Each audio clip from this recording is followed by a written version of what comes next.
راجل حول أجساد ضحاياه اللي كانوا من الستات بس لقطع أساس في بيته، وعمل لنفسه رداء من جلودهم. مزارع مغمور في يوم وليلة بقى حديث الإذاعات والجرايد في الولايات المتحدة الأمريكية كلها. وبالرغم من كم البشاعات اللي ارتكبها، في ناس فضلت محتارة وبتسأل هو فعلا وحش وما يعرفش الرحمة، ولا كان ضحية لتطرف وجنون ناس أخطر منه؟ حكاية النهاردة عن جين، جليس الأطفال الخجول اللي فاجئ الكل بكونه سفاح مجنون كان بيستمتع بالتمثيل بالجثث بشكل مختلف. أنا خلود عبد الرزاق، وده شيء من الخوف.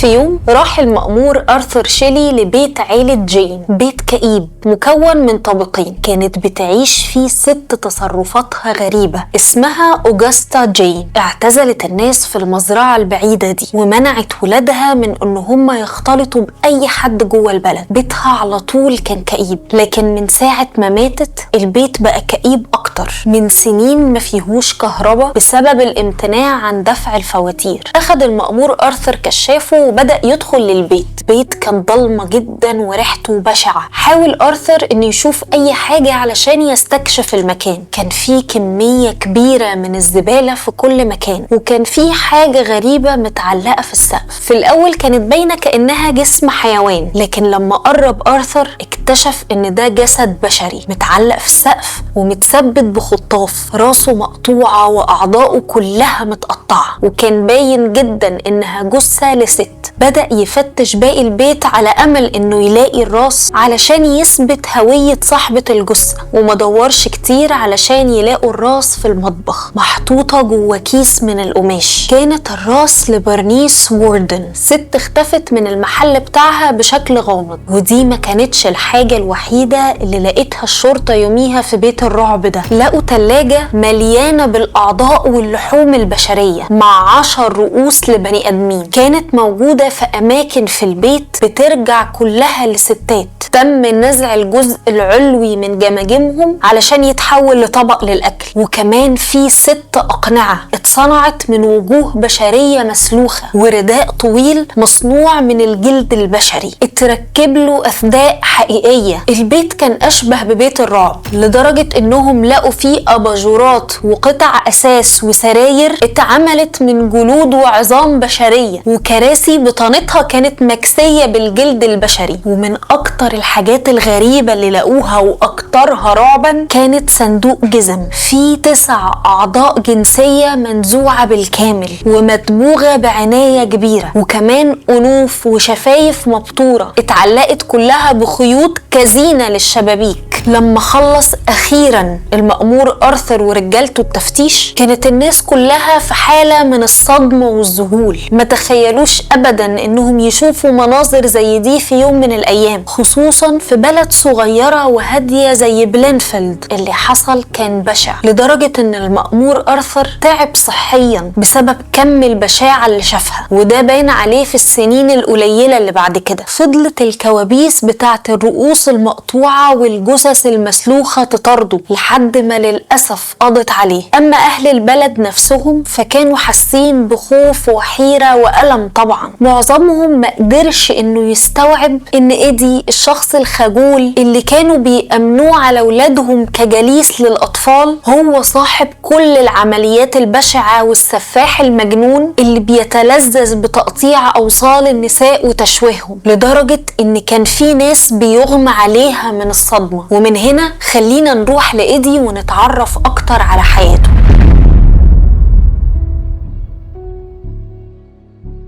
جين اتولد في مدينة لاكروس في ولاية ويسكونسن الأمريكية. اسمه الحقيقي هو إدوارد ثيودور جين. أبوه جورج كان مدمن كحول وزوج ضعيف الشخصية، خاضع بالكامل لسيطرة مراته أوغستا اللي كانت هي اللي شايلة البيت وبتدبر أمور العيلة الصغيرة. العيلة مكونة من زوج وزوجة وطفلين، إيدي الصغير وأخوه الأكبر هنري. أوغستا كانت ست قوية وحازمة جدا ومتطرفة في معتقداتها. الناس في نظرها مجموعة من من الخطاة والمذنبين اللي لازم نتجنبهم ونبعد عنهم، خصوصا الستات. كل ستات العالم في نظرها كانوا أدوات شيطانية لإغواء البشر، مجرد عاهرات وساقطات باستثنائها هي طبعا. وتحول خوفها من الناس وخوفها من الوقوع في الخطيئة لنوع من الوسواس القهري، فباعت بيت العيلة ودكان البقالة الصغير اللي كانت بتديره في لاكروس، واشترت بتمنهم مزرعة كبيرة في ضواحي بلينفيلد، وحولت المزرعة دي إلى ما يشبه السجن أو المعتقل. منعت كل الناس الغريبة إن هي تقرب منهم، وحرمت أطفالها من الاختلاط بالناس التانية، وبكده بقت آرائها الدينية المتشددة ونظراتها الخاطئة للحياة هي المهيمنة على تفكير وسلوك ولادها، فنجحت في تشويه وتدمير الطفلين. حتى لما الطفلين سجلوا في المدرسة حرصت أوجستا أشد الحرص على منعهم من التواصل واللعب مع زمايلهم، وعاقبتهم بقسوة كل ما حاولوا يتعرفوا على ناس جديدة. وكان تأثير الأم السيء واضح بصورة أكبر على إيدي الابن الصغير والأشد تعلقا بأمه، فكبر خجول مضطرب ودايما مرعوب. زمايله كانوا بيشوفوه فريسة سهلة للسخرية والضحك والتنمر، وبكده اتحولت المدرسة من فرصة لتحسين وتطوير سلوكه الاجتماعي لشيء ساهم في تعزيز اضطرابه. لكن الشيء الوحيد اللي اهتم بيه إيدي خلال المدرسة كان القراية. كان مهووس بشكل خاص بقراية المجلات والجرايد. إيدي وهنري قضوا معظم طفولتهم مع بعض، ما كانش عندهم أي أصدقاء، كانوا بيعملوا كل أعمال المزرعة واجتهدوا جدا علشان يرضوا أمهم، واللي كان من النادر إن هي تقول لهم أي كلام كويس أو تشكرهم. بالعكس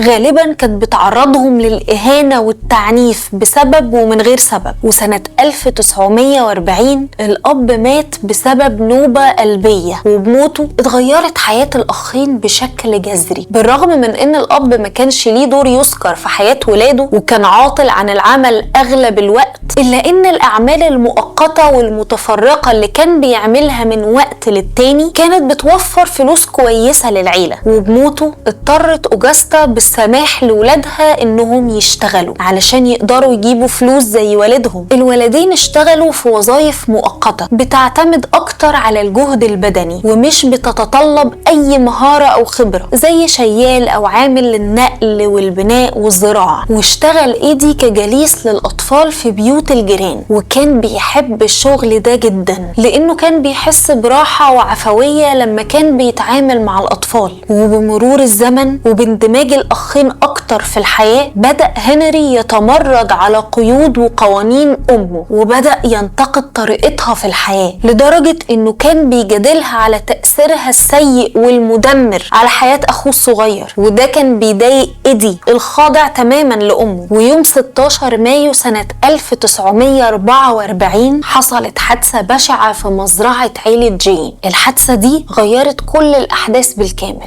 قرر هنري إنه يحرق شوية من الحشائش، لكن النار خرجت عن السيطرة والأخين طلبوا المساعدة من المطافي. ولما جه الليل كانت مكن رجال المطافي من إخماد الحريق، لكن هنري كان مفقود واختفى أثناء الحريق، وده خلى الشرطة تعمل حملة تمشيط واسعة خلال الليل علشان تدور عليه. ولقوه بعد ساعات كان نايم على الأرض وهو ميت، وكان في مكان بعيد عن الحريق، وجسمه ما كانش فيه أي آثار لحروق أو جروح. موت هنري كان مريب، لكن الشرطة اعتبرته عادي ورجحت إصابته بنوبة قلبية بسبب الخوف من الحريق. لكن الشكوك المحيطة بظروف موته رجعت تاني بعد اكتشاف جرائم إيدي سنة 1957. بدأ المحققين يشكوا في تورطه في قتل أخوه بسبب انتقادات هنري لأمه وتمرده عليها، لكن الشكوك دي ما وصلتش للاتهام الصريح، وفضلت ظروف مقتل هنري لغز حواليه غموض كتير.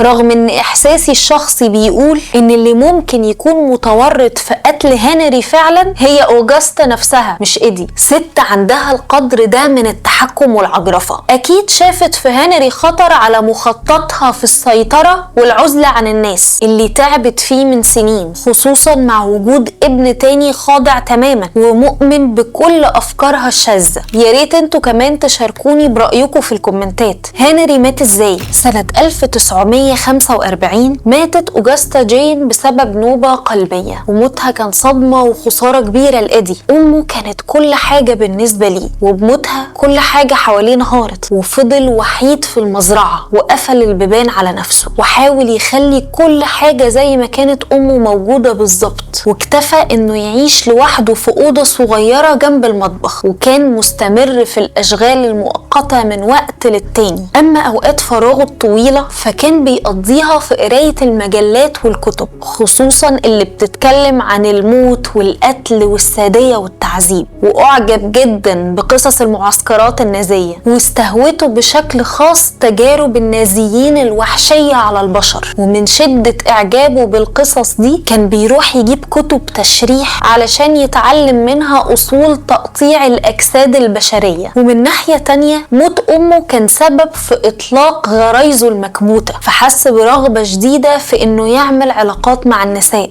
الحاجة اللي أمه كانت بتعتبرها خطيئة وقذارة، لكن خجله الشديد من الناس خلاه ما يقدرش يعمل كده، فبدأ يدور على وسيلة تانية علشان يخرج فيها رغباته المريضة. وفي يوم من الأيام وهو قاعد في البيت بيقرأ الجرايد المحلية، عينه وقعت على خبر نعي ست ماتت قريب، وأثناء ما كان بيقرأ تفاصيل الخبر جت في باله فكرة شاذة وبشعة لأقصى درجة. الست اللي توفت كانت في الخمسينات من عمرها، ست شايف فيها إيدي صورة أمه، فبدأ يراقب جنازتها من بعيد لحد ما اتدفنت وأهلها مشيوا. بدأ يتسحب في الضلمة للمقبرة وأخد الجثة لعربية أخوه اللي ورثها منه، ورجع ساوى القبر بعناية كبيرة علشان محدش يشك في حاجة، ورجع للبيت بأول جثة بشرية. إيدي كان مريض ومختل بشكل بشع. أحد المحققين سألوه في مرة لو كان بيعتدي على الجثث دي جنسيا، فجاوب إنه لأ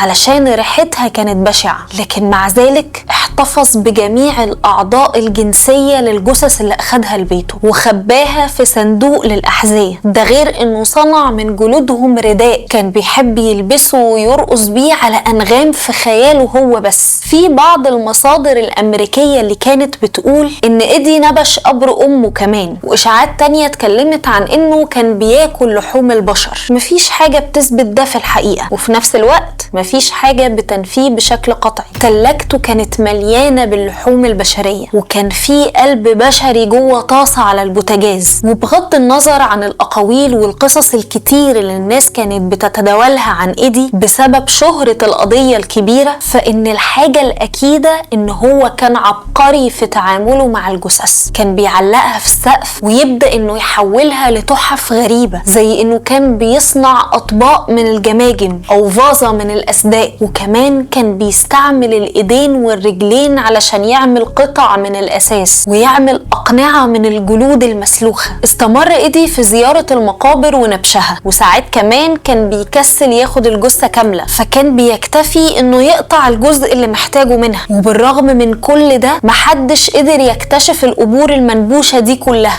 بشاعة إيدي ما خلصتش هنا. مع الوقت إيدي بدأ يزهق وبقى عايز حاجة مختلفة، وهنا فكر إيدي في القتل. محدش عارف على وجه الدقة امتى ارتكب أول جريمة قتل ليه ولا العدد الحقيقي لضحاياه، لأن البلد اختفى منها ستات كتير ورجالة وأطفال خلال الفترة اللي قضاها إيدي لوحده في المزرعة. لكن القضايا دي كلها اتأيدت ضد مجهول، وما اتنسبش لإيدي غير جريمتين بس. الأولى هي جريمة قتل ماري هوجن سنة 1954 اللي كانت بتدير حانة وأوتيل صغير، والتانية هي جريمة قتل برنيس سنة 1957 اللي كان عندها محل للعدد والأدوات. في الجريمتين دول إيدي اعتمد على أسلوب واحد، بيدخل موقع الجريمة أول ما المكان يفضى وبيستغل معرفة الضحية بيه، وأول ما تديله ظهرها بيضرب النار بمسدسه في دماغها علشان تموت في ساعتها. بياخدها للعربية وينقلها للبيت ويبدأ يمثل بجثتها. ثقة سكان أهل البلدة في إيدي كانت مسهلة عليه ارتكاب عمليات القتل، لانهم ما كانوش بيهتموا بيه وشايفين انه شخص خجول ومسالم ومش هيقدر يأذي حد. بالعكس ده كانت ناس كتير بتفتح له بيتها، فكان صديق ليهم ولأطفالهم. والغريب جدا في الموضوع انه احيانا كان بيكلمهم على الرؤوس البشرية والجثث اللي مالية بيته، بس محدش كان بيصدقه. وفي مرة من المرات اخد معاه واحد من اصدقائه دول للبيت ووراه راس بشري كان حنطه قبل كده. ولما رجع الولد للبيت قال لابوه وامه على اللي شافه، فضحكوا عليه وما اخدوش كلامه على محمل الجد. لو الاكتر من كده كمان ان اثناء البحث عن ماري اللي قتلها ايدي سألوا حد لو كان شافها، فقالوا ان هي كانت موجودة في بيته، لكن الراجل قال انه بيهزر، لحد ما تم القاء القبض على ايدي بالصدفة. ابن السيدة برنيس كان بيشتغل في مكتب المأمور، وافتكر ان ايدي كان بيروح عند امه كتير في الاسابيع الاخيرة، وافتكر كمان انه قال له في الليلة اللي سبقت اختفاء امه بانه هيرجع الصبح علشان يشتري من امه عبوة من سائل منع التجمد. وشاهد احد جيران السيدة برنيس بانه شاف ايدي وهو واقف بعربيته قدام المحل في صبح تاني يوم. ده غير ان السيدة برنيس نفسها سجلت بيع لتر من سائل منع التجمد، ودي كانت اخر حاجة باعتها في اليوم. وبكده قرر المأمور آرثر زيارة ايدي في بيته علشان يسأله عن سبب تواجده في متجر السيدة برنيس في يوم الجريمة الصبح، الزيارة اللي أدت لاكتشاف كل الجثث دي.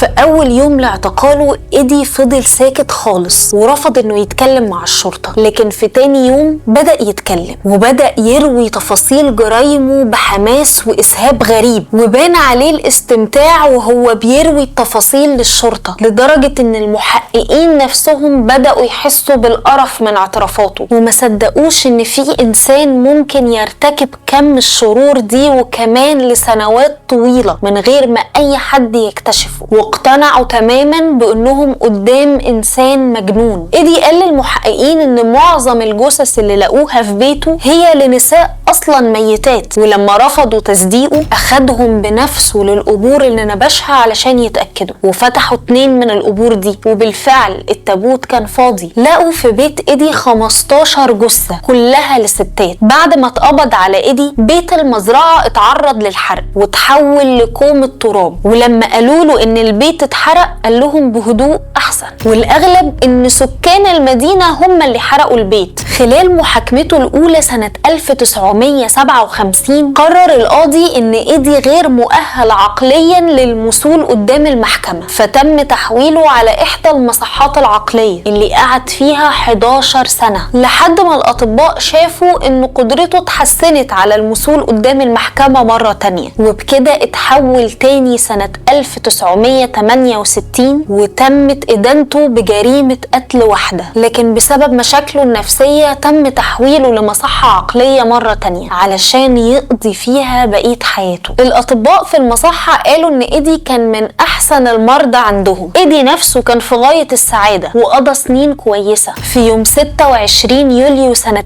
1984 مات ايد جين في احدى المستشفيات بسبب مضاعفة اصابته بالسرطان. والمفارقة انهم لما دفنوه في مقبرة في نفس البلد اللي اتعود انه ينبشها، وما تبقاش من ذكرى ايدي غير شاهد قبر محطم وحكاية بتتحكي عنه، وعبرة لكل اب وام بيحاولوا انهم يسيطروا على اولادهم بالصورة دي. في ناس كتير شايفة ان ايدي ما كانش وحش زي ما الاعلام صوره، بل كان ضحية، طفل مسكين جنت عليه تربية خاطئة وحطمت روحه. حكاية ايدي كانت مؤثرة لدرجة ان اكتر من فيلم اقتبسها واقتبس جوانب من شخصيته، واتعمل اكتر من فيلم عن حياته. وكده تبقى حكاية النهاردة خلصت. لو عجبتكم الحلقة ما تنسوش تعملوا شير ولايك وسبسكرايب للقناة. مع السلامة.